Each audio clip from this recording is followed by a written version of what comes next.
The Liar's Remorse. From a letter dated January 23rd, the 21st century.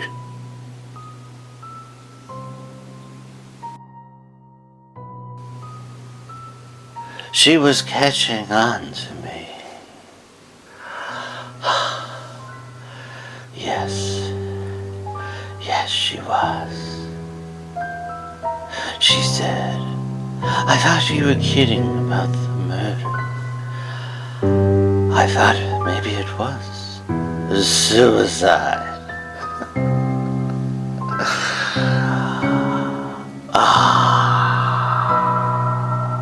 And then she said, "The way they met in that diner, George, it's like the way you and I met at Cantor's Deli. Except I wasn't a waitress." "You're scaring me, George. You're really scaring me."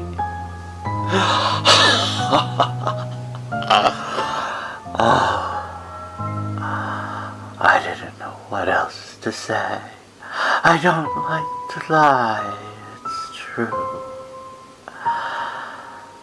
So I told her, "Don't be scared, my dear." And I had a sip of my gin. The police knew where I was the night she was killed. They knew I wasn't there. I had told them she wanted to meet me at the house,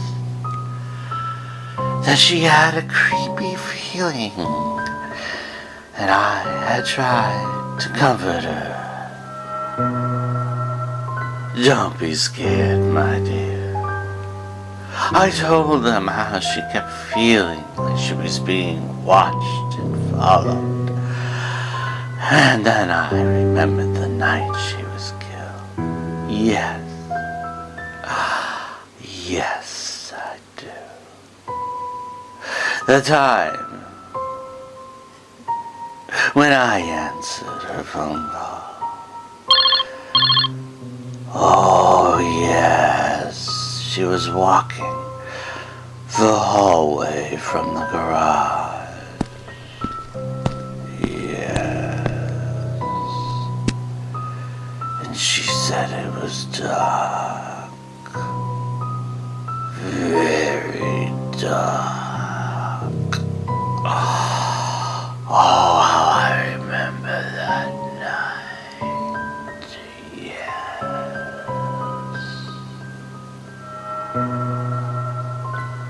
Amanda, she reached for her jacket. Her arms were flimsy when she slid them into the sleeves. I remember when Betty screamed.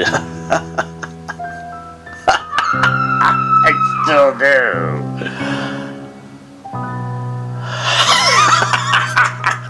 I remember the screaming. I still do.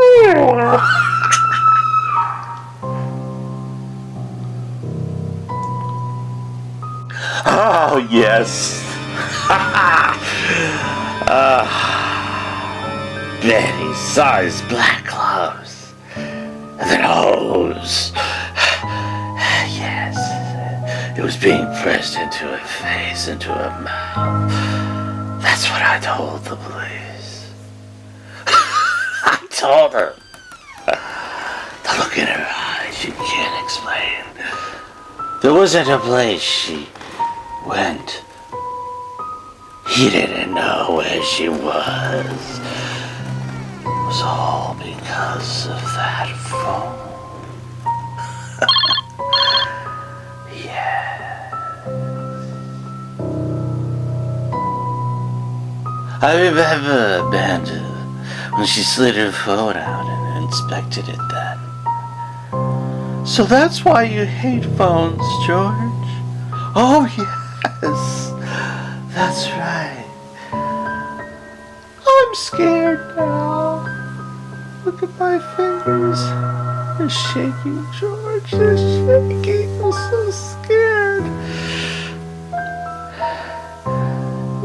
I'm creeped out. Don't worry, I said. You're so pretty and beautiful. And yes, you're young. So young like Betty was. Oh, you're just like a new Betty to me. You know, it never occurred to me that. Not until tonight.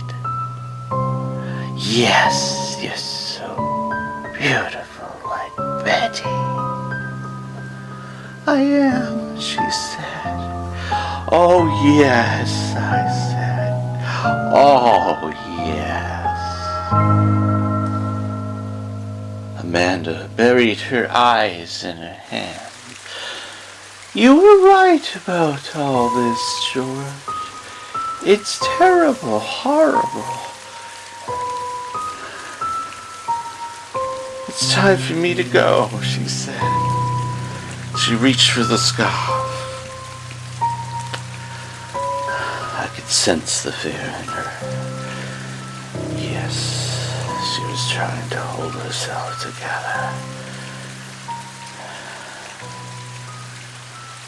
The murder. Was it murder or was it suicide was still going through her head. She couldn't tell if I was telling the truth. No. I didn't want her to leave. No, I wanted her to listen to me speak more. Yes, I had to have her listen to me speak more. I wanted her to kiss me again, yes. The taste of chocolate on her tongue.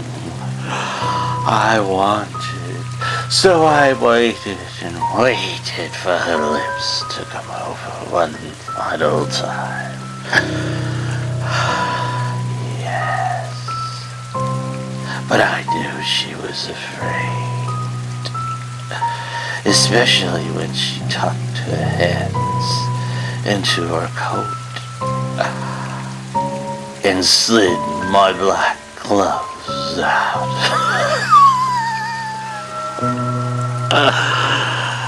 I could never describe the look on her face, nor the tone of her voice when she asked, how did these gloves get here? What gloves, I said. Your black gloves, she had said.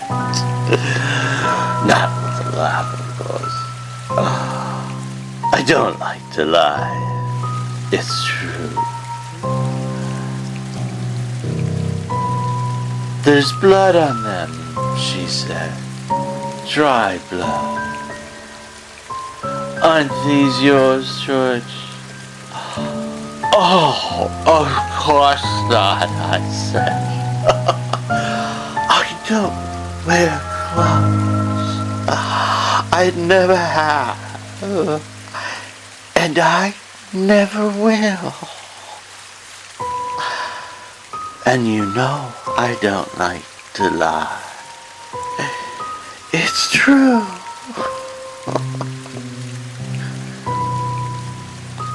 I never said you were lying, she said. God, I'm scared, she said. George, I'm gonna call you when I get home. Will you please answer this phone? Please answer this time. Please promise me. Oh, yes, I said. I knew you would ask that.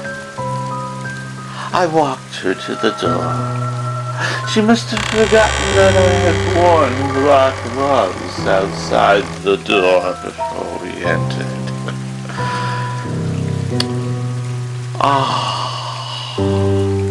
This time I'll answer, my dear. Oh, yes, I will answer